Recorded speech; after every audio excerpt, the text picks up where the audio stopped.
I think Greg said it was the biggest, worst decision that anyone's ever made as well. So Me? Yeah, it wasn't a No. show. Yes, yeah. I did not say that. Hold on, I get the fire extinguisher. What I said was, I was like, he hasn't played Irish rugby yet. I was like, how can he go from just getting into the squad to starting? I got sent that clip plenty of times afterwards, and I was just like, I didn't say anything bad, did I? No. It was no. That's why I didn't think it was. I was like, surely he's not going to start. And then you started, and then you had an unbelievable game and scored a try. I was like, shows that I know anyway. Joe presents House of Rugby, United Rugby Championship, together with Bank of Ireland, proud supporter of the 4 Irish provinces.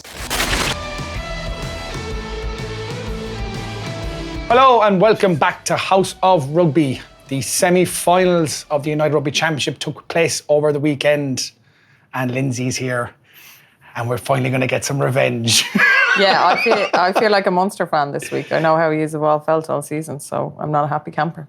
And you enjoy your revenge. I did. I enjoyed it. And Greg's here as well to rub it in as well. I'm not going to rub it in. I'm actually a bit gutted there's no Irish team into the final, but commiserations.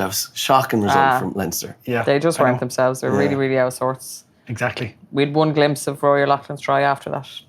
You know, no phases, turnovers. Yeah, it was a bad weekend. We've got a special guest this week, Ireland international, Connacht star, Mr. Mack Hansen. Welcome to the show. Thanks for having me, guys. How cool does this man look? Cool as a breeze. Cool as a breeze. Yeah, Aussie vibes. Aussie vibes, that's it. When the sun's out, you got to take advantage of it, yeah. But look, we get straight into the game anyway, obviously. So, as we already mentioned, Leinster lost at home to the Bulls. I don't think anyone saw that coming. 26-27. Leinster got a try at the very end with the clock in red, got a consolation. There's a couple of missed kicks there from Johnny in the build-up. But, I mean, I don't know, Mac, you saw the game. What do you make of it? As Lindsay said, like, it was just, they just didn't really look like themselves at all. They kind of looked a little bit frazzled out there, which is you're just not used to seeing with Leinster at all. Yeah. Like, they're normally so cool, calm, collected, and it was as Greg said, it's tough to have no Irish teams in now. It's all South African final, which is great for them, but it was a little bit disappointing. Yeah. What do you think, Greg? Yeah, to be honest, I didn't watch it live because I was like, it's a foregone conclusion. Like, Leinster are obviously going to win this. They were at home in the RDS. Yeah. They'd beaten Glasgow by 76 points the week before, and their team was pretty good. They obviously didn't start with like Sexton or a couple of the other lads, but like they had a really good team. They had Henshaw in there, they had Van der Fleer. It's like, this is going to happen. And then I think Bulls just had a really good game plan. They stopped them physically and they got their line out, and I think Leinster just aren't used to losing, and I said they just got a bit shook. And maybe it was kind of a bit of residue from La Rochelle as well. They're probably picking themselves up after that. But like, not an ideal finish this season for Leinster. No. See, I'm not sure about the residue from La Rochelle. I think, to me, I did watch the game live because I'm a true fan. But they looked a bit lethargic to me. I think they were bullied. I think, there was loads of players. I was like, Van der Fleer got a penalty for a high tackle, not like him. Ringrose knock on. I think they had 18 turnovers. Yeah. Like, that's not like Leinster. They're so efficient, proficient. James Ryan like a yellow card as well. I thought he was a bit harsh, but that's the way the game was going when you're under pressure. Like, they were under pressure. The maul was going to go, but it wasn't kind of a blatant, like, foregone conclusion, but they were motoring away well, and they would have got over the line. I think what was disappointing for me is the line out, and then the scrum was inconsistent. So if you have no platform, like, we seen the nice try for O'Loughlin, but we have no... And they didn't even change up the line out. Like, they were kind of going to, like, the tree spot. And when they went to Ross Maloney for, like, which was at the back for like 5-6 area, that's when we got the O'Loughlin try. And I just couldn't understand that. I was like, you are not changing here. We're not adapting. We've no plan B. And then it just really summed it up when Johnny didn't convert O'Loughlin's try. And I was like, we could have won it by a point. But look, I don't think we deserved it. That kills me to say, but... Yeah. Did you play in any of the games for Connacht this year against any of the South African sides? Yeah, we played the Bulls, actually. We pumped the Bulls. Yeah. So... There you go. What are they like? Are they as physical as I know what you expect from a South African team or a Springbok kind of a team? Like, is that the way they play? Like, are they tough to play against? You know, like when we played them, they just really didn't respect us at all. I think Jake White came out before the game, and I think he called us all just a bunch of rejects straight away. So. Oh, I remember this game. Yeah. You scored an unbelievable try again. It was your home debut. Yeah. So it was. Yes. The Bulls team we played is just completely different to where they are at the moment. Like, they've had some turnaround. If you told me they'd be in the final at the start of the year, I said absolutely no way. Like I thought they'd be towards the bottom. So it's definitely a completely different side to the one that we faced, and I think they're going to be really hard to beat. Like they've shown they can kind of go anywhere and win as well. So even though they won't have a home final, like the Stormers are, I think, going to be up for a bit of trouble against the Bulls. Well, I don't think they were meant to win last week for their quarter final. Obviously, got with the drop goal in the last minute. Then, obviously, this week with Leinster, who had previously beaten them 31-3, and I think 12 out of 15 of them actually started that game. So it's not like you're saying it was a completely different team. But like I thought, Grobler was excellent. You'll have to help me with Marcel Coetzee. I thought was exceptional. And they've just big men who they just had a game plan. Like every time Leinster, like we just didn't get any gain line momentum. So we weren't even getting soft shoulders or continuing that momentum. We were just absolutely, some of the hits on some of the Leinster lads, I was like, oh, you're going to feel that tomorrow. So I wonder, was it the fact as well, like that they went into that game like, and they had absolutely no pressure on them whatsoever. It's like, you're going to the RDS to take on Leinster, you've lost.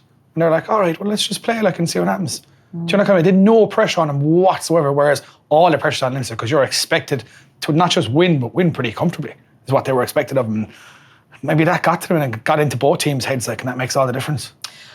Well, like, as well, a lot of the Leinster lads have been through Ireland camp, like they would have had autumn internationals. Now, this is a matter of fact, it's not me gloating, right? Just let me be clear with this. But we had a lot of Leinster players in the Irish team. They've been through European competition and then the URC. So as much as Lancaster and Leo Cullen have rotated their squads, I think they just look like a lot of tired men out there in end of season stuff, to be fair. I'm not sure about selection for me. Like, I don't know why Ross Maloney, who's had an exceptional season, didn't start. Yeah. Obviously, we're missing Ryan Barr. Dan Sheehan had a great battle with Grobler, for who was king of the hookers on the day. None of our back row really performed either. Conan didn't impact. Van der Fleer was quiet, and Caelan Doris. So, yeah, just bad day. We just need to chalk it off. And you probably know the best, Mac. Like, mentally, has it just been a really long season for everyone? European Cup, URC, Irish squad, and you have another New Zealand tour coming up that we'll talk about. But you think the Leinster lads are just mentally fatigued? Yeah, look, I think we obviously finished a bit earlier than everybody else, and even that was, you're thinking this is a long season. So they've played even more footy than us. So I'd definitely say they probably are a little bit fatigued. It's hard to say because I definitely know that they still would have been up for it, and they definitely would have been going into that game wanting to win. So I don't really know what came down to it on the day, but yeah. Yeah, I think Bulls are just so prepared, but I'm just thinking, if being in that position, like getting emotionally up for La Rochelle last week, losing and having to go again and up and down, and I think it's just really tough for these guys, and it finally just paid the dues, like, do you know what I mean? And they didn't play too badly. I think they're ill-discipline. Turnovers, and then I think they just ran out of time. Like, they brought on Sexton at 53 minutes, and like go in there and kind of saved that there, Johnny, and he couldn't even do it. He got a bit pissed off. He was starting fights with Grobler and Coetzee a little bit, and they couldn't just finish it off. But it's kind of. Did you hear him on the ref's mic? He was like, that was a headbutt, and then he's like, why don't you have a look at it? And I was like, it was like underage rugby, like giving out to the referee. I was like, and part of me was like admiring him, and part of me was like, just cut it now, Johnny. You can hear everything. Mac, how did you find it when you first came into the Irish camp? So obviously you would have heard a lot about Johnny Sexton, like, and the kind of player he is and the kind of fiery temper he has. You would have seen it in matches, and then you would have heard about the stories and training. But coming in, like, you would often slot into that first, second receiver role and stuff, and be there with Johnny. Like when you first got into the camp, what was it like? I don't think anybody was taking me too seriously when I first came. Like we had a pretty good night off the field one time, and I kind of got myself out there a bit more. So I think Johnny was able to joke around with me a lot more. I never really saw the real fiery side of it, to be honest. He never really. I was never on the end of one of his rants that I've heard so much not about. Yet, so not yet. Yeah. He's just such a competitor. That's just why he's been so good for so long, and I think he just wants to be the best at everything. So that's the kind of main thing I took away from him. He's just always wanted to compete. So yeah, it might come across as him being a bit of a dick, but it's just like that's just, as I said, why he's so good all the time. Yeah. Any players surprise you? Like any of the Leinster or Munster players or Ulster players that you would have probably, I don't know, but did you watch the Irish team on TV and stuff, or the provinces before you came over here? Anyone you're like, oh, I didn't think he'd be this kind of guy here? In a good way, obviously, not in a bad way. No, I guess it's always kind of hard to tell off the field, like Yeah. from what guys are like. There are some guys that are on the field that are get on people's skin and all that as well. But I didn't really see that too much from the Irish teams whenever I watched them. They all look like good blokes, I guess. I can't really say too much about them at the moment. Hopefully going on tour with them soon. But yeah, the New Zealand tour will tell a lot. Will tell a lot, definitely. But you're so chill in your personality and kind of the Aussie bloke. And going into the Irish international setup, did you find it's really intense and being on Andy Farrell international coaching, or are you just kind of chilling, just making it happen? Because I heard you trained really well when you went in there, and that was just kind of your just calm demeanour. It was like when we're on, and that's a good thing. I found, but like when we had time off, it was kind of away from footy, and it wasn't always like it was just footy the whole time. So you actually did have chances to relax and get to know blokes and stuff like that, compared to some camps have been in where it's just constant footy, and that really drains you and makes it tiring, and it makes it hard to kind of make connections with players. But the way that Andy set it up is perfect. I think he, as I said, he gets in when we're on, and we're focused on what we're doing. But when it's time to get away from rugby, he's got no problem with that. He's fine with blokes being themselves and everything as well. Class. Good stuff. We'll just take one final quick look at the Leinster game before we move on. I suppose, Lindsay, it's a disappointing season, isn't it? Like, there's no way of looking at it kind of for Leinster. As well as they've played and they've went out and hockeyed some teams, they got the Champions Cup final and a semi-final. But all in all, when they look back, they'll be disappointed, won't they? Yeah, I think it's the first time now we've won 4 in a row. They've come away with no trophies unless any of the lads have been involved. So I think we were chatting about that before the show. Like, the first season, James Ryan in his professional career has come away with a trophy, with no trophy for Leinster, which is saying something to the dominance. Part of me is it's a bit like, obviously I'm a Dubs fan as well, we did the 6 in a row, and sometimes you just need that refreshment. It's get boring for everybody, and it's nice to see the South Africans come in. It's a different dynamic. They play a nice style of really physical rugby, but they can play some really slick stuff. They also live on the edge, and we've seen them, they're so ill-disciplined at times, and get away with it. So I think it'll be nice. They'll be very disappointed considering the depth of their squad. But it's nice to kind of refresh, pull back, I suppose, the sheets, look at maybe some of the cracks and where to go forward, Is it fair to say, Mack, no matter how well you play, no matter how far you get, even if you get to 2 finals, but if you don't win at the end of the day, you look back disappointed no matter what, don't you? Yeah, absolutely. If you work the whole season to win stuff and you come away with nothing, it's definitely gutting. I'm a bloke that's lost 10 grand finals in a row, so I know. I know that it's not. Oh my God, you still sit here? Fair play to you. One more, and if I lose one more grand final, I'm done. So if that's next year and we don't make it, I'm quitting footy. But no, it's it's, as I said, you want to come away with championships, with trophies and everything. They'll look back with pretty damp on this season, I'd say. Yeah, definitely, especially a team like Leinster. But shall we move on, Lindsay? I saw you're sick of talking about poor Leinster at this stage. Will we move on? But what's actually funny? I'm sitting here as the pundit, I'll use their inverted commas here, and I'm like, oh yeah, no, it's a nice way. Now, if I was the opposite and in a Leinster jersey, I'd be still raging, like my door would be closed and I would have made contact with nobody. So, You can't win them all, unfortunately. At the end of the season, they still got to a European final and a URC semi-final. It's still a really good season, much better than any of the other provinces. I know they would have expected to win one of them, but do you know what I mean? They're so dominant. We've got so used to them being so good, being so dominant that I'd say it's just kind of like, whoa. I would still say they're the best team in Europe. I know they lost to La Rochelle and Bulls, but I still think they're the best team in Europe. Probably. Probably.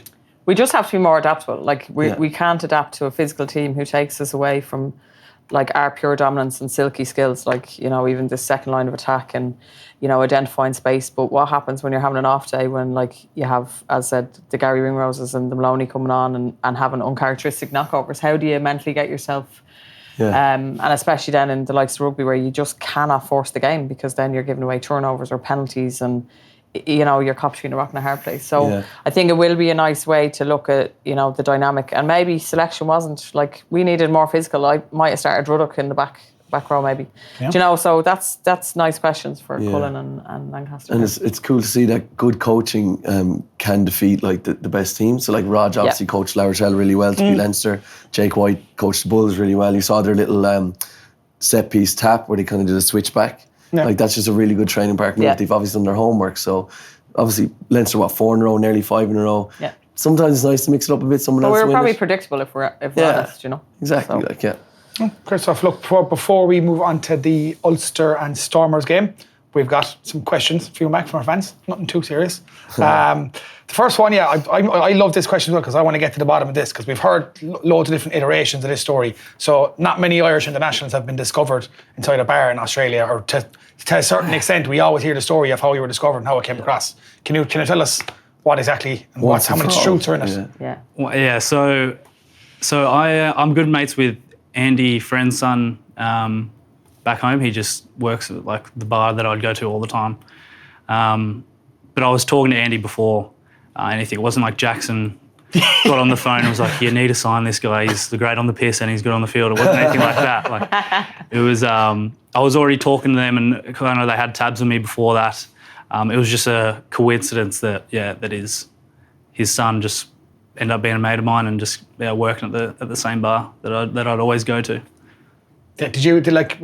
Were you straight away like, yeah, I want to do this, or did you take your time and kind of like, do I want to leave? Because it's a big commitment. You're going to the other side of the bloody world, like. I think it was about 2 weeks after I talked to Andy. I just said, yeah, I'm keen to go. I've always wanted to come over here, and with like rugby's so good that you get to travel the world and see different things. So I always wanted to give it a chance over here as well. And once the opportunity came, it was just too good to turn down. And so kind of like Jackson got the deal over the line, or he has nothing really to do with it and he was going to bring you up anyway, and it's just a good story.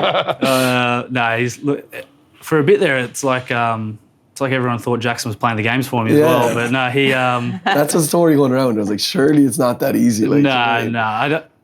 You're a good player. Like he was looking at you beforehand. I'm interested if Jackson's the one telling everyone. No, he wouldn't be like that at all. But it didn't have anything to do with it. It was just a coincidence. Yeah, good story as well. And the fact your mum is from Cork and you've Irish heritage, did that give you that extra bit of boost to come over? Like, would you have came to Ireland as a kid often enough? No, this was my first time. So mum's got heaps of family over here that I wanted to get to know and catch up with. So. It was always a dream to come over here and play. And have you had this distant family all come to the games going, that's my nephew there, or that's my cousin? Because that's typically Irish. Couples, yeah. A couple here and there, all asking for free stuff now. And they're not like that. Tickets. No, they're very good to be fair to them. They're there's still plenty to meet. I think there's probably another 1,000 to meet over here, but the ones that I have met so far have been fantastic. Whereabouts in Ireland are your family based?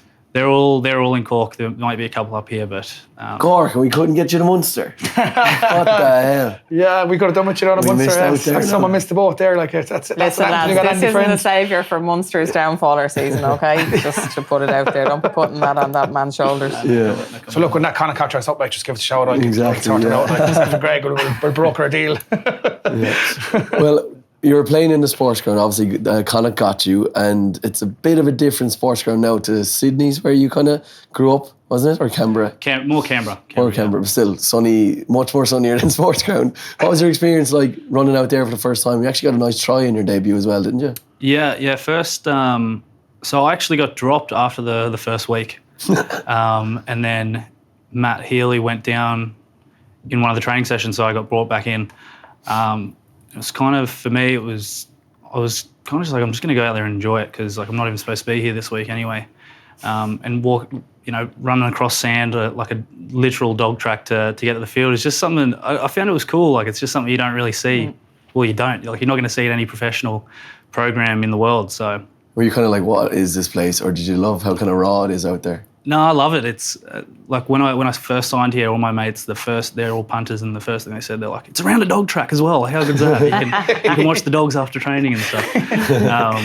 So, no, I love it. I wouldn't change anything about it. And I think the dog track just adds to what Connacht's about. And yeah. Yeah, good group of lads out there. Everyone that seems to play for Connacht loves the vibe out there. Yeah, no, everyone gets on really well. I think it's actually a lot like Brumbies from where I came from. Like it's a big, family kind of. We're not seen as the heavy hitters of the competition, obviously, but I think that we're starting to build something real special as well. And got some good players coming in. We've got some good players leaving, unfortunately, but it's going to be an exciting couple of years to come. Good night from Galway as well, which is always important. Fantastic night. That's the main draw. It's always important. That's the main. That was the main reason why. Names got in my head. Who did he have on a show a few weeks back? Friends of Joe's that used to play for Munster. Conor Oliver. Conor Oliver, yeah. It's like that was one of his bigger draws. Yeah. Good night from Conor Galway. Oliver's good. Yeah, he's a good lad in the piss as well. Yeah, I'd say he enjoys a few points, Conor does, I'd say, does he? Literally everybody at Connacht does. I couldn't tell you one person who, It's the right way to be. doesn't mind a You pie. seem to have such a nice culture out there, like, and everyone kind of buys into it, right? Yeah, and it's all like, it's not a massive town, obviously, either, so everyone's real close together. We're all doing things on weekends with each other, and That's nice. going to one of the many pubs whenever we can. So it is good fun there, and everyone gets on well. Cheers. Best of both worlds.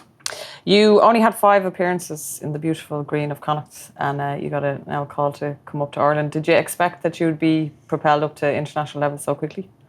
No, not at all. I actually had heaps of festivals booked for a time when I got called in and all these holidays planned. It was the furthest thing on my mind. I just wanted to come over here and play rugby, and kind of, I didn't feel I was getting much of a chance back in Oz. So that was, I just wanted to come over here and enjoy my rugby again, and that's what I was doing. So anything to come from that was just a plus. And have you enjoyed it so far? Loved it, absolutely loved it. Yeah, it's people over here just love footy as well. It just makes it so much more enjoyable when you're out there, and not everyone's being negative. Everyone's actually being positive. It's something probably not used to in Australian rugby too much. So it's been amazing. Was it always kind of in the back of your head that you might play for Ireland eventually, or that wasn't even in your thought process? Oh, it was definitely a draw for coming over here, having the opportunity to do it. But it didn't pop in my head. No, I didn't think it would happen. Because you played under 20s World Cup, am I right with that, for Australia? Yeah. So obviously your natural progression, I'm assuming, was to continue on that route. Yeah, maybe till like, it was about 2 years ago, my career was always going to be just travel around the world, play as many places as I can, and really enjoy myself, and kind of switched my mindset a little bit towards my last season at Brumbies, and decided I want to have a real crack and give just footy as much of a go as I could, and try to play at the highest possible level I could. So definitely switched over a little bit there to what I was thinking early on in my career, and I can't fault coming here at all. Look, life's a journey. We don't know what turns are going to come up, which is exactly. But we've enjoyed certainly having you in an Irish jersey. So long may the success continue. And were you signed with Brumbies at the time when you came up here, or were you kind of on a downtime? I had one more year with Brums, and then as I was kind of in my head, I was ready for something new. So I actually I was pretty close to going to Leicester Tigers for a bit there actually, and then that kind of fell through, and Connacht contacted me, and the rest is history. Thank God they did. Yeah, them stripes wouldn't have suited you, to be honest. Mac, there was talk before you trained with the Irish team that the head of Rugby Australia got in touch. Is that true? I had a couple chats to some people, but my head my mind was pretty much made up. Nothing to do with them. Like the Australian team, there's so many good players there already that they're countering on. But coming over here, I felt like I was getting more of an opportunity than I would have back in Oz. So it was always in my head that once the opportunity came up to play for Ireland, that I was going to take it. When I realised I could get there. Do you know the national anthem? I know the English version.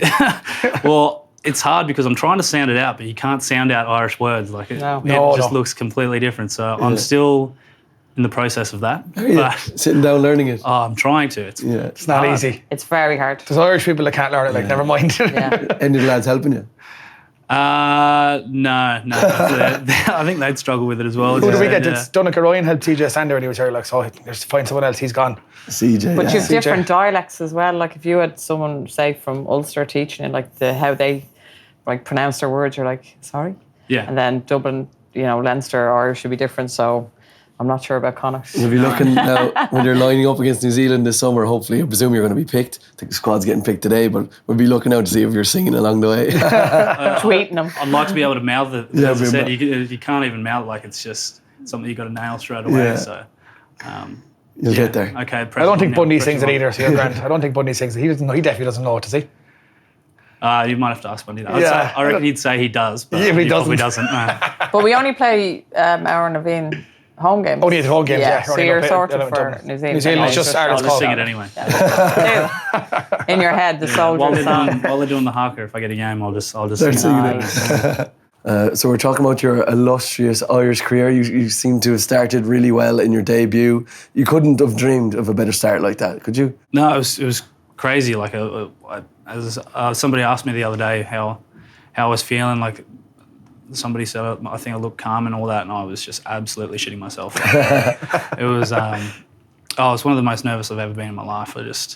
I genuinely walked into the sheds just thinking I'm going to have an absolute shocker here. Like I just had a bad feeling, and then I got that early touch, and then it just got me into that game, and then I just realised it's just another game of footy. So it the boys around me as well. You always hear credit to the boys, but like they really did help me calm me down, and made it a really special week for me as well. Like it was just. I think it's hard to play bad when you got a team like that as well. Just playing with some absolute great players in that Irish team. So it was crazy. What was your first cap song? Sorry, Jason. You're grand. Sweet Caroline. Was it? Yeah. Tune. Yeah. Yes. Nice. I like a good classic. That's a good song now.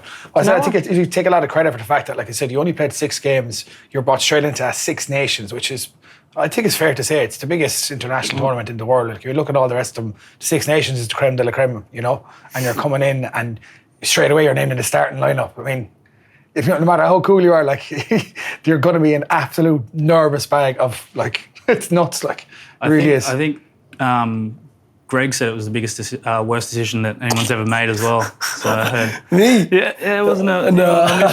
Oh, yes, yeah.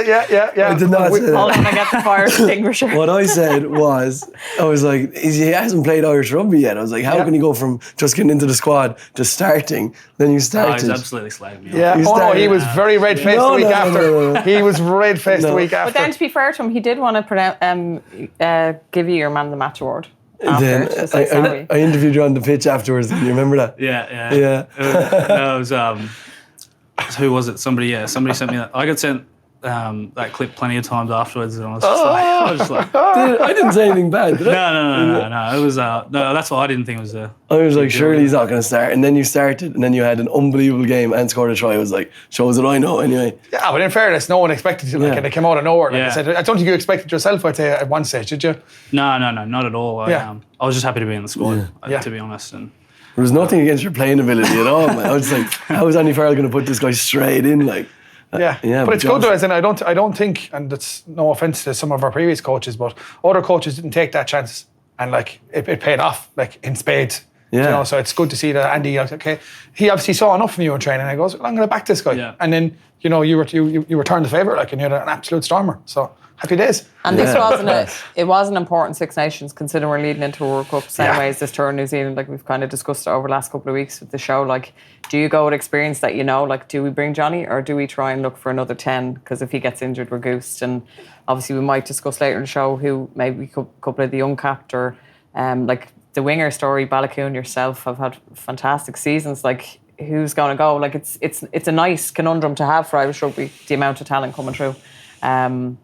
So yeah, it was good, and it's nice that he took that. Do you know, that's the thing. You obviously just. I heard from the lads in the camp that you trained unbelievably that week. Like, you took it like a duck to water. So Andy just obviously saw that in you, and then you kept it going the whole Six Nations. You had the stormer against France then as well. I want to talk to you about that. All you that chucked try. out of the air. That was incredible. That Remember try, that? oh my God. Man, that was a joke. It's Like, ridiculous. I remember watching. I jumped out of my seat. I was like, "This is nuts." Did you play AFL, or is that just? no, I don't know what it's really coming down to. Like, I thought I was just going to get absolutely nailed by the French number 7. I can't remember his name, but he. Audrey, is it, I think. Because I knew that he was kind of in front of me, and I just thought I'll run as hard as I can. Otherwise, Andy's just going to yell at me. So that was the only thing going through my head. I was like, just get there. And then once I realised I had an opportunity to grab the ball, it's like, okay, here we go. And then I was just waiting to get nailed, and there was nobody in front of me, and I thought, Incredible. keep going, just keep going, and Yeah. I worked thought to out well. myself, maybe you were playing a bit of Gaelic football. just to keep it a bit lively. Yeah. That's what I'll take up after footy anyway. You seem to have gelled very well. You seem a good guy, sound guy, and obviously your teammates think that of you as well at Connacht. And so much so you got a tattoo of one of your teammates. Would you like to? Yeah. I can get him up. I can get him up here for you. There you go. Oh my God. Yes. He kind of looks like Rob Herring. That is ridiculous. It's like kind of like Buzz Lightyear, but he kind of does look like Buzz Lightyear. Osher yelling, so it's actually a good portrait. And was that a bet, or you just love him? How did it come? I was getting a tattoo somewhere, and then he was like, "Oh, what are you getting? My face?" And I said, "Yeah, I'll get it." And he's like, "Would you actually get it if I paid for it?" And I said, "Absolutely." Stop. He paid for that? Yeah. Booked it in like half an hour later and got it the next day. That was the only thing that went into it, no bet or anything. And now he's there with me for life. It's good. Is it true as well you've got a Slurms Mackenzie tattoo? Yeah, right. They're right next to him. Yes. Big Slurms. That's fantastic. Big Slurms fan, yeah. Now you need to work on your tan up your legs. I hope you don't mind me saying you have a nice farmer's tan there. It's definitely the Irish in me. Like I just burn and then go back to pasty white. I haven't tanned a day in my life. So. How many tattoos have you got? I'd be close to maybe 8 or 9. Which one is your favourite? My arm. I'm a big fan of Slurms. Yeah, the party worm. That's such a good episode. Yeah, literally, it's one of my favourite cartoon episodes. It's fantastic. It's so good. And then my name's Mackenzie. Slurms Mackenzie just works. So it's brilliant. That's a good one. And will you get a tattoo now if you do go travelling with your rugby? What you've just said, is a case where you kind of get a tattoo to remind you of all the teams or the places? Or would you be into that? I'm not really sure. They're pretty random, to be honest. I don't really have an idea with many of them. Nice. I'm not like one of those people where they all mean something. Like I've just got the sad, happy faces. I don't know why. I just liked it, so I thought I'd get it. Let's see. They're kind of. I'm pretty hidden. Like once I'm wearing a shirt, you can't see too many. Yeah. I get you. Most of them will be. We jumped over a question there. Just looking back on Connacht. So it's been a funny season for Connacht this year. Like you've had some unbelievable performances and then some disappointing ones. So it's been very up and down. I think for Connacht, there's no in between. It's either unbelievable or disappointing. You have a lot of signings coming in this year. A lot of guys leaving. Like, what are you thinking? I know you're looking at the New Zealand tour now first, and hopefully you'll be selected for that. But what are you thinking ahead of next year? What's the goals? Because that team, you know yourself, that Connacht team is capable of doing much better. Yeah, well, we Ulster, who were very unlucky to miss out on finals. Like we played one of our best games against them, who were an unbelievable team, and then we lost to. No disrespect to the Dragons, but they didn't have a great season. They absolutely put it on us like not too long afterwards. So it's, as you said, it's just being consistent. Like that's going to help us a long way in making the finals and being just constant competitors, winning the games that we're supposed to, and then the games where we maybe counted out, getting a few of those as well is just going to help us just be a real consistent team. So that's the main thing to come out of it, and I think the guys coming down are really going to help that. We're going to have a really deep squad next year as well, so I'm sure everybody will be counted on at some point in the season, and it'll be good. I think that depth is huge as well, because when you've got the likes of yourself and Bundy and a few other guys now are starting to get called up, or Connacht going back a few years ago, like I think with Bundy was the only really international in the team, and now there's several Connacht players and there's more guys that are probably going to get picked, like the likes of Prendergast and stuff like that, like are probably going to go, so you need that depth now all of a sudden, because you're losing these 4 or 5 players, whereas before you were really losing Bundy, like really essentially, Exactly, so it makes you need that depth. Yeah, well, we mentioned the New Zealand tour there is coming up this summer. You'll probably find out tomorrow that you're going to be on it. I presume you are. Are you looking forward to that? We're going to presume you're going now. If I go, it'd be amazing.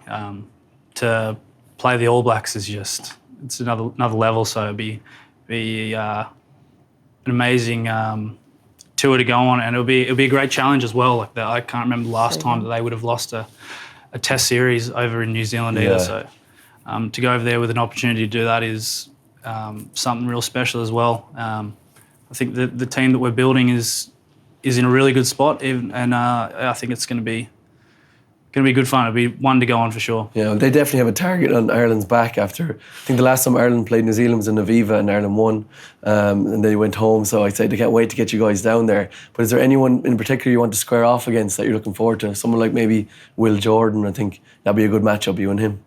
I'd rather not be up against those guys. That'd be perfect, actually. But hopefully they're all injured and they just bring in some ring-in would be outstanding. But no, like Will Jordan, the Barretts, those type of guys are people that I've been watching for years now that have just been tearing it up and are amazing to play against. So whoever they place, like it's going to be a class player. It's going to be a good matchup, and it's going to be someone that you're going to really have to do your homework on.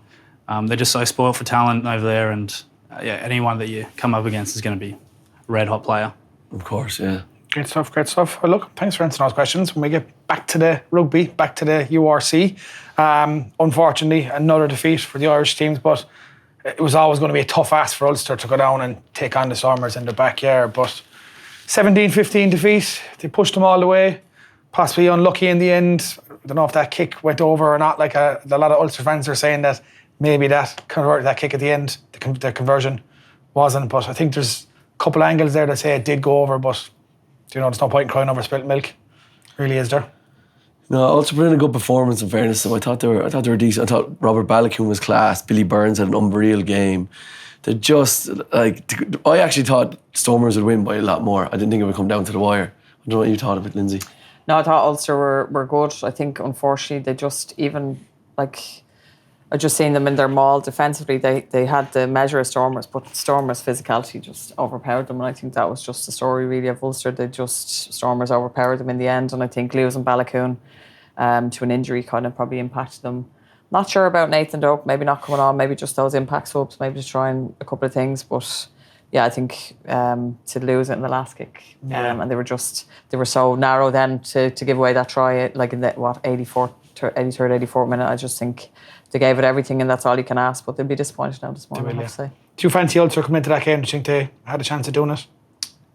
Yeah, I definitely don't think you can count them out. Like, there's such a class team with so many good players.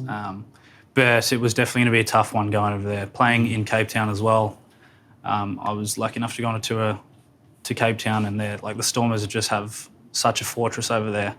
Their crowd's just going berserk the whole time as well, and they kind of made it their own for sure. So, I think a bit with Greg as well. I thought it was either going to be really close or a bit of a blowout for the Stormers. So. They obviously gave it all, and I'm friends with a couple of Ulster guys, so I'm going to say the kick didn't go either. Yeah. When you look at the angles, there's a few of them that's kind of maybe it did, but I think they probably should have spent more time reviewing it so that we shouldn't have this conversation. Because what if it didn't go over, and if they stopped and checked the angles? Yeah, but I'm presuming, obviously we all watched it on TV. I'm presuming it did go over. Do you know what I mean? The different angles down there. It looks ridiculously wide to me. Two touchies standing under the post. Do you know what I mean? Yeah. But maybe they did review it in depth. I don't know, behind the scenes. But I do wish it didn't, because I'd love to see Ulster in there and have an Irish team to shout on in the final. And I thought they deserved it. I thought some of the tries they had were amazing. Robert Balakoon's offload into Stuart Moore. Yeah. Balakoon is just one of the most naturally gifted athletes I've ever seen. I hope his injury isn't too bad. I don't know if any update on that, anyone? Have you chatted to him? No. Yeah, because you'd like to expect him to go to New Zealand. Even though the back three going to New Zealand is going to be mad with yourself, Balakoon, James Lowe, all those lads, Larmour. There's a lot of competition there down that back three at the moment. Yeah. Some serious Rob players. has been playing unbelievable. He's such an X factor for that Ulster team, for any team that he's in. So, yeah, hopefully it's all good for him. Fingers crossed. Yeah. It's only going to make a player like you better. Because if you're just getting handed that 11 or 14 jersey every week and you're like, oh, I'm starting, then you're like, I don't think your performances, no matter how hard you try, they're going to drop. But whereas if you're in that jersey and you're like, okay, if I don't play unbelievable today, then Rob Balakoon will come in, James Larmour will come in, James Lowe will come in. James Larmour, Jordan Larmour. Sorry, guys. But you know what I mean? You need that, don't you, at that level, because you have to be at your best every time you play for Ireland. Yeah, exactly right. But there's so many other players, even someone like Keith Earls and stuff that are been so great for so long as well. Andrew Conway. The thing I found is that everybody is just even though we're all competing for positions, everybody is real good at helping out and making sure once we're not picked at helping out the other players so they're ready to go as well. So Rob's a great guy to have around the group too. He's a great fella, so it'd be a big loss if he didn't make the tour. Yeah. Do you feel the pressure to have to perform every day in training because competition in the back three is so big. Like it's probably you and Lowe fighting for that left wing. I think I remember in the Six Nations you were flying it, Conway was flying it on the right wing, and then James O got fit and he came in. And how did you deal with that mentally? Or were you like, fair enough? Like I was just happy to get a game. So and Andy kind of sat me down and they had some points built up. Like they had a great autumn series, him and Lowe as well. Like it was understandable that they had been playing so well for so long that it's probably fair enough that they had some money in the bank that they could miss a game due to injury and then come back in. I think they've definitely earned that right to have that opportunity. So I did understand it, yeah. Okay, yeah, fair enough. Yeah, exactly. What's Keith, you were saying there, like some of the guys are good, like to help you out. Someone we were talking about last week on the show was Keith Earls, and you said it in the past, and a lot of other players said in the past that like he's really good at that in training, especially someone like you coming straight in. Did he pull you aside and give you some pointer tips and help you out? Yeah, heaps. It was really unfortunate when he hurt his hammy actually, because he was a guy that did help me out a lot, and to see him go down was it was just sad because he wanted to be in the group so bad as well. So that was pretty tough, but he was just such a big loss as a bloke, and like that's almost just as big as a really good player like going down. Like having somebody that's just so good around the group as well, just makes everyone more chilled and makes it a way better environment. So he, I'm sure he'll be back soon anyway, and heading to New Zealand as well. And the guys, there's a lot of guys like that. Andrew Conway's another one who helped me out a lot too, and It's nice to hear. Stuff. Yeah, great stuff. I suppose back to the game itself, before we get too distracted. 2 tries in the first 4 minutes, in the first 15 minutes, sorry, for the Stormers. I mean, when you give up 2 tries that quickly, like I mean, you're digging a hole for yourself essentially, aren't you? Yeah, they came out of the traps quick. They got a first try. I think it was a mauled over, and then they had an unreal move off the maul as well, where the Yankees went down the right, gave it inside to Roos. It was lovely handling. I think they did their homework there as well. It seems. I look well. Whatever about the maul try, that was the one I was saying. Like Ulster's defence, like they couldn't have done any more to stop that. Like Storm was just overpowered them for the first try, but the second try was a piece of magic. It's something again.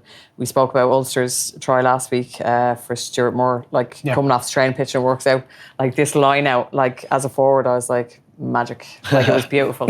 Like to switch back, because again they were like predictable. It'll always go same way or open side.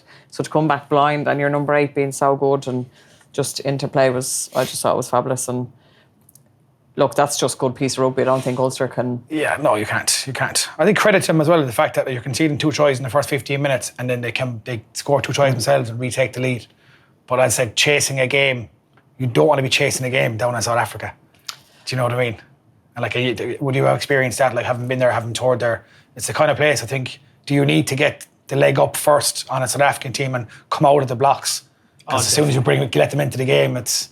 Yeah, they're a team that plays off heaps of emotion too. Like once you give them, it's a lot like teams like Argentina and stuff like that as well. You saw Italy against Wales. Like you give them a little sniff, and you know it's just going to be so much harder than it has to be, kind of. Yeah. South Africa obviously have been a lot more consistent than the other, but they're a team that's especially like that too, where when they feel like they're really in it, they can just find that little extra bit to kind of get them over the line. And yeah, it's definitely an uphill battle once they get a good start. I think Connacht are the only Irish team that got a win down in South Africa this year, aren't they? They got a win. Is there a team? Yeah, the Lions. I think that the Lions they beat us. They're the Irish team that actually got a win. Edinburgh got a win as well down there, but yeah. Yeah, so the only Irish team I'm saying. Yeah, the Irish team. Yeah. Which is huge. But another fella had a great game. He's been playing really consistently well, actually, is Stuart McCluskey.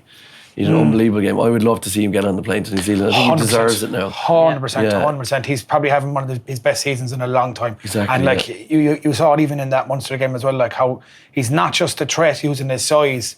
He's such a threat that like you're expecting him to come at you, but he also has lovely hands. Yeah. So you're like, I gotta shut him down. Like, but then he's just creating space for other people. And himself and James Hume had really good games. Their handling ability is incredible. The lines they're cutting, it's just so good to see. Like, but the issue is don't know if all these centres can go to New Zealand. Like, there's just so many good guys playing well. But I'm really interested to see. I think he deserves a Stuart McCluskey because he's been in and around there for so long now, and he's just a really big force to reckon with. I think down New Zealand, his size will do really well. World of good. We need to bring some physicality, I think, as well as a bit of ball players. But do you think Ulster will shoot themselves, considering Stormers had a red card? Andre Smith again got a red card for gouge, and like like blatantly, it was absolute pure stupidity. What was he thinking? Like, you and Henderson are like tall trees in a forest standing, like, and you're just like, massaging his eyeball. I he just kept think going that's back to do it as well. Like, Yeah, he's like I 2 or was 3 times. So silly. But like the thing was, there was only like less than 10 minutes left in the game, so I don't think it made that much of a difference. Maybe because then they came back up.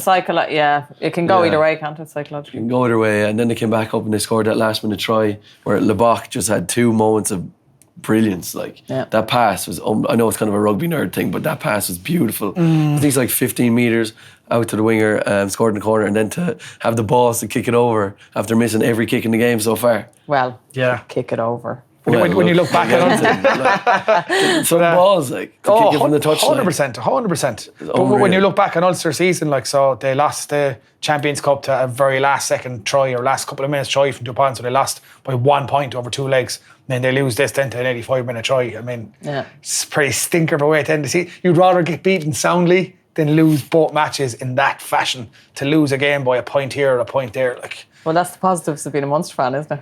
Like, you have that Yeah, we just get comfort. trashed every week. You have that you lose by comfort of 20 really points. big margins. Now, I have waited all show for that day. I'm glad we went to Munster. That's good. Yeah. I wouldn't do that to you. I like you, please do.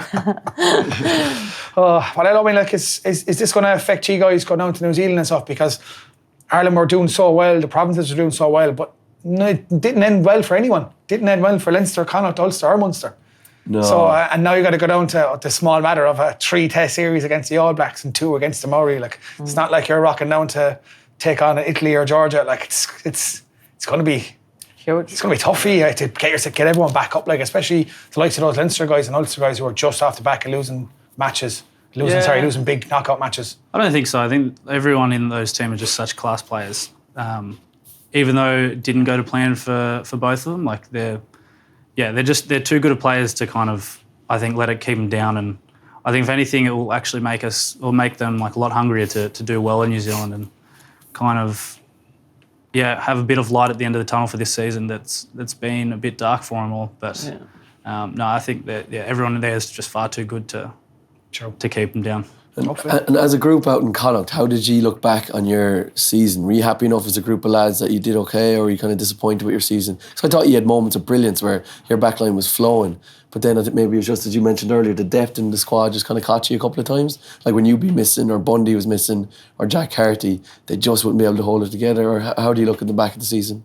No, it was a pretty disappointing season. Like, in all honesty, it was. There were just some games that we just let slip. Lost concentration. So it's whenever you don't make the finals at all, it's not a good season at all. There's a lot to build on for next year. As I said, with all these new guys coming in, I think it's going to be really exciting. Yeah, for sure. You've some group of lads coming across, and you've had your end of season piss up. You have. Yeah. That's all done now. So you said goodbye to a couple of lads, and I'm sure some guys are still going. Probably it was a couple of weeks ago, but who knows? Okay, and now it's time to look at our try of the week contenders. First up is this stunning effort from Rory O'Loughlin for Leinster against the Bulls. Lovely, straight out of the training paddock here. I love this cut back inside. Great line from Larmore. Lovely little pass.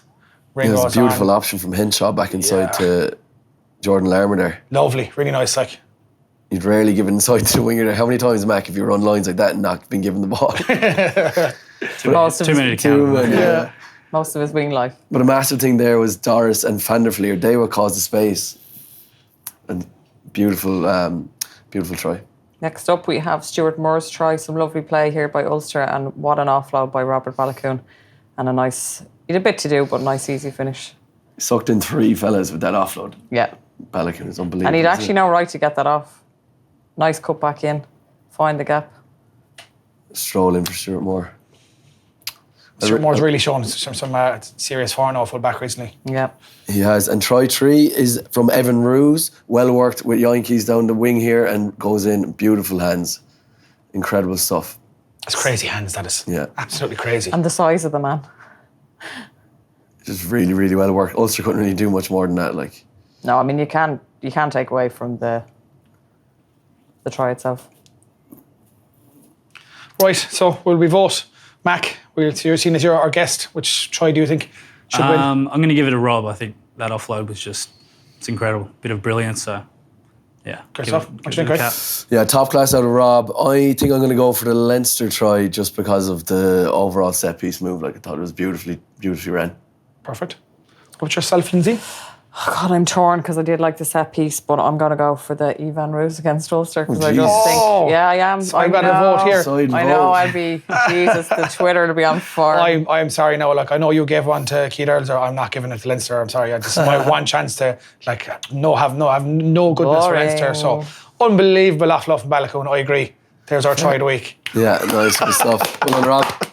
Well, it was a tough week. It was a good week. 3 crackers. At least you didn't give it to a South African team. That's bad. That's it. Listen, I'm controversial.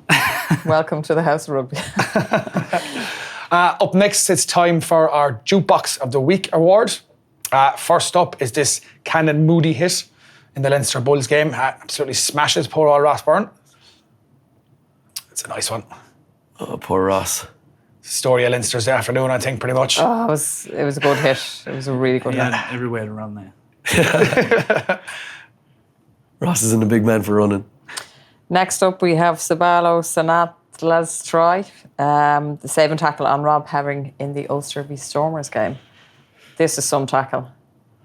Yeah, Sibella Like, you're Sinatla. stopping a big hooker there coming at you. Rob is not a small man. Like. Yeah, I played against Sinatla in the sevens. He's incredible. And in the same game, we've Ben Moxham's tackle on Godlin Masimla. I think he's coming on. He hits that line pretty hard, so he just does well there to stop him in his tracks because I think he's gone there and he can get a offload off. Like, so it's a choice saver essentially. It is a great hit in fairness to Ben. What are we Right, thinking? so guys, we'll watch you up your first, Mac. What do you think? I'm going to have to go with the first one on Ross, I think. Kinda moody. I've been that winger plenty of times sprinting through and I just get stepped like that. To do what he did in that opportunity with so much open field Yeah. and just put a good shot on, I think is pretty incredible. Good stuff. Yeah, I'd agree. Cannon Moody on Ross Byrne was just a really good hit. I'm going to go for a watch live, and I thought Ross Byrne's going to start something magic from us, and then I just made that oof. So yeah. Perfect. I'll go with that as well. So I'd say that one or the Sanlad, but we'll go with Moody, I think. Yeah, fair enough. Great Perfect. hit. Perfect. Now, before we move on to the news, thanks to our sponsors, Bank of Ireland, Connacht's Kieran Marmion took a visit down to Dunmore Rugby Club to find out about the players and all the people involved. Welcome to Dunmore Rugby Club in a very windy Galway, where I've come to meet David Umbazira. He's the coach of the girls under 12s, under 13s and under 14s teams. And he's also the secretary of the Connacht Youth Committee. He's been coaching for 17 years. And today he's going to be telling me how he's teaching the next generation to never stop competing. So for me, I think in the club, it's important that kids don't just focus on winning. I suppose it's a bit about a process, about what we have to do, hard work, development, training, teamwork, and then it's about respect for themselves, respect for their teammates, respect for the opposition, respect for the game, and respect for the referee. In Dunmore, we have a very successful senior team. We've got overall about 300 members in the club. So small, but we punch above our weight. That's not a Galway accent. Can you tell me how you got over here? But rugby, I suppose, is what brought me to Galway. So I was here in 2003. One of my friends was getting married. It was a stag do. We went to Galway. I met my wife, and the rest, as they say, is history. So when I got here, there was no girls rugby. And I've got a daughter, so I was really passionate about that, so I wanted to start that. So I set up through Give It a Try. We did that initially, and then we've grown to have a girls team. So yeah, very proud of that. I coach because I'm passionate about sport, and I'm passionate about sport and young people. I think it provides fantastic opportunities, enables them to fulfill their potential. I think as a coach, you learn about yourself, as well as the kids learning about themselves. Tell me about the community around Dunmore Rugby Club. The community in Dunmore is a fantastic community, incredibly welcoming. And obviously I've been here for 3 years. It's a fantastic place. Everybody, takes everybody, welcomes everybody, really supportive, friendly. It's a great place to enjoy a night out as well. What type of support do you get from Connacht Rugby Club? So we have a really good relationship with Connacht, as do all the 26 clubs in the province. So there's a focus from the committee to all our clubs around coach education, the spirit and values of the game. So we're really well supported, and they really want to ensure that every club is able to produce a great experience for boys and girls across the province. What future ambitions do you have for Dunmore? So we're very ambitious. We've got a really progressive committee, and we've got a senior team which is going well, and hopefully is going to get into 1A. We hope to have a young player from Dunmore wearing the green shirt that you wear, going all the way to Connacht and being a pro. That'd be great for us. But for us, it's about ensuring that we have players from our mini and youth section playing for our first team. That's it. That's, tantamount to what success looks like for us. That's great stuff. That's what it's all about. I think it's pretty evident with Connacht the last few years. I think a lot of credit should go to Pat Lam when he first came in. This whole grassroots to green shirts campaign. You can see it in the quality of Connacht and just everyone getting involved. Whereas, I don't know if you know this, but many moons ago, like they tried to get rid of Connacht at one stage and wanted to have 3 provinces because Connacht were just... no one was buying into it. And now, to see how far it's come in the last few years is incredible. Well, all the clubs and the province, and how everyone's involved. And have you got a chance at all, to get involved with any of the local clubs or pay a visit to any of the clubs? Or? No, not yet. I'll hopefully get down to a club team soon and get involved. I think I know a couple of guys that are with Galway agents and stuff like that, so I'll try to get down to some local footy. It's on pretty late here as well, which has been a problem for me. But yeah, I'm normally in bed by the time they start training, I think. So it'd be nice even just to get down, just to kind of meet the guys and stuff Yeah, exactly. To have an Irish international rock down, it means the world to those kind of guys. And they love seeing things like that. And it really helps grow the game. Yeah, it's class. Fellas like that is what keeps rugby going in the country. Going out there every weekend, coaching the youth. I just think fellas like that are incredible. So it's good that they're getting some acknowledgement. Yeah, and there's loads of volunteers out around the country. So big shout out to everyone who gives their time to grow the game. So we'll move on to the news, guys. Lots of stuff to talk about. Obviously, the big one is the fact that the URC Dream Team was named. 5 Irish players included: Leinster's Ross Byrne, Ulster's James Hume, Nick Timoney of Ulster as well. Just 2 Munster men. And we're going to get the drum roll built up here now. This is a huge one for the show. Well, Jean Klein is the first one, right? And a certain scrum half. No, it's not Conor Murray, it's Craig Casey. Yes, it is. I love Craig, lads. He's a Shannon man. He's from my hometown. Skullreach as well. Plays the same club as me. I think he's class. And I've been kind of going towards Craig in the last few weeks. I actually had dinner with Owen Redden the other day, and he just thinks Craig Casey is the best thing since sliced pan bread. But you have a crush on Conor Murray, though. That's the problem. But you wouldn't believe it. I love Murray too. You have a crush on Conor Murray, his secret crush. That's not so secret. I just think people can't be writing off Murray with how good his career's been. Nobody's writing him off. But I'm surprised, Mac, you weren't in it, man. Are you surprised with that? No, there's plenty of good people around me. Just, You were so consistent. It is what it is. Because all the South African lads got in it. They're all just running riot, all running riot towards the end. They're all just too zippy. Yeah. What do you think? You've been in the camp, as a new, obviously, you've played with Casey, you played with Marmy, and you played with Murray and all them. What do you people are ruling out Murray? Murray is still a pretty damn good scrum half, isn't he? Yeah, you definitely can't count him out at all. He, as Greg said, he's been so good for so long. He's been a player that I'm going to make him sound old here, but when I was growing up, watching him come over and play the New Zealand teams and the Aussie teams and stuff, he was just always so good. I think it's definitely a good problem to have so many good scrum halves around at the moment. 100%, and it is about your game plan. And this is, let me be very clear, Conor Murray. Don't be driving up here now in any big, Land Rover or anything. I think he's an exceptional player. I probably like a quicker game, and I think the game has evolved. And we've had this discussion that Munster are probably struggling with their DNA, with the old school Munster-esque DNA that's there, but the evolution of the game and how quick it is and how much the ball is moving. So that's where I think some of your better rugby has been with Craig Casey at 9. However, I'm not underestimating the game management and the experience of Murray. I think he's phenomenal. I think there's lots of rugby left in him. But I also just am delighted that Craig Casey's Craig deserves it. He's been so consistent. He's incredible. They all deserve it. Sean Klein's been unreal all year. They kind of acknowledge guys in this URC Dream Team that maybe not be in international duty. They're just there every week, plugging away, playing well. So it's great to see those guys all getting the nod. I wonder, do they get anything for it? To get a bonus, or is it just? I doubt it. I doubt it. Bragging rights. That's it. Craig will be going to Conor in no time, I'm sure. He's showing him his phone. Yeah. Put on there. Absolutely. Looking at, we'll take one quick last look at the Irish squad, because it's supposed to be announced hopefully tomorrow. Unfortunately, Jack Harty's injured. He's not going to be there. I think he's going to be disappointed. I think he probably would have made that squad. If you look around the Connacht squad, any guys you think should go? I mean, Greg has been saying for months that he reckons Conor Oliver should be called up. Obviously, Keane Prendergast is I know he was kind of in around. He was a project player kind of a thing. But any kind of guys you reckon should be besides the likes of yourself and Aki who have been in there, that do you think should get called up? Yeah, I think Keane and Bulb have and Connor. We call him Bulb because I think it's just because there's nothing up there, no light bulb. Yeah. That's kind of what I've gathered. We called him Bulb in Munster as well. I lived with him for a couple of years. We called him Bulb. Yeah. Just nothing upstairs. Yeah. Great guy though. He's been playing some wonderful rugby this year, in fairness to him. Yeah, it's he's been one of our most consistent. I don't think he's played a bad game all season, to be honest. He just one of those guys that gives it absolutely everything week in, week out. Same with Cian. They've they've been handling our back row, and they've definitely locked down their spots for the next however long they want to be there. I think they're two guys that definitely deserve a shot, and be interesting to see what happens there. Yeah, I think it's the aggression that Connor plays with, like, that really no other sevens doing it. Obviously Nick Timoney's class, he's playing really well at 7, Van der Fleer, but Connor just brings that next level energy. Like, I'd say being on the pitch with him is just unreal. You just bounce off each other. Yeah, just one of those players where anything can happen at any time. So it's definitely a guy to kind of follow along, and he's more than likely going to get an arm free and create something.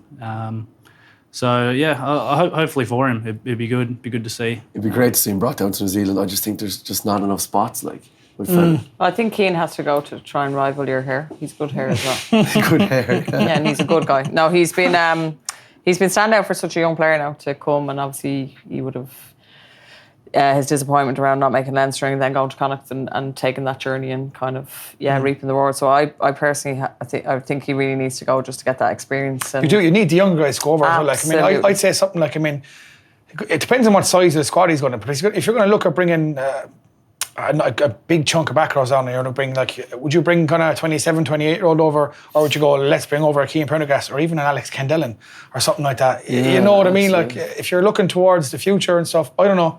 It's a tough one. There's just so many guys playing well. Like, it's just unbelievable. There's going to be guys not picked going to New Zealand that are unbelievable players and just sitting here at home. But it has to be disappointment. You have to cut it somewhere. Like, do you know what's mad is that, like, this is your first season playing international rugby, and you're just considered, he's going, obviously. You're like one of the old guys now already. Do you know what I mean? He's obviously There's going to be a few surprises, I think, now when a team comes out, like, because as we said, when you're looking around now, like, there's so much competition in every position. Like, there's going to be like, oh, he's not going. And like, I suppose what you do in that situation, it's a sign of the strength of the 4 provinces and the strength of the Irish rugby. Yeah. But I can see them as players, like, you can kind of say the conundrum, it's been a long season. You're like, oh, do I want to go on a tour if their family at home? And then it's like, oh, we're going to play New Zealand in New Zealand. So yeah, I really want to go. Doesn't matter how bad my body feels. Like, they're the teams you want to play, and pitch yourself against. So I would hate to be Andy Farrell. Good luck with that, man. Yeah, best of luck anyway for everyone tomorrow who might be getting selected. But that's all we've got time for, guys, unfortunately. Mac, I hope you enjoyed coming on. We were good to you. Oh, very good. Always. Be great to get back on sometime soon. Yeah, Greg, as we'll go back on an apology anyway the next time, like, so. You make your Anyone wants a nice handwritten one, that's always. You can frame it, you can sign it down the bottom and go, I was wrong. Sorry, sign Greg. For weeks. He's so skillful, all the tries he scored. And then I just didn't think he'd be picked because he was just into the squad, but I was wrong. I was proved wrong. Mac, I love you. Love you too. And of course, thank you to our partners, Bank of Ireland, proud supporters of the 4 Irish provinces. We'll catch you next week, guys.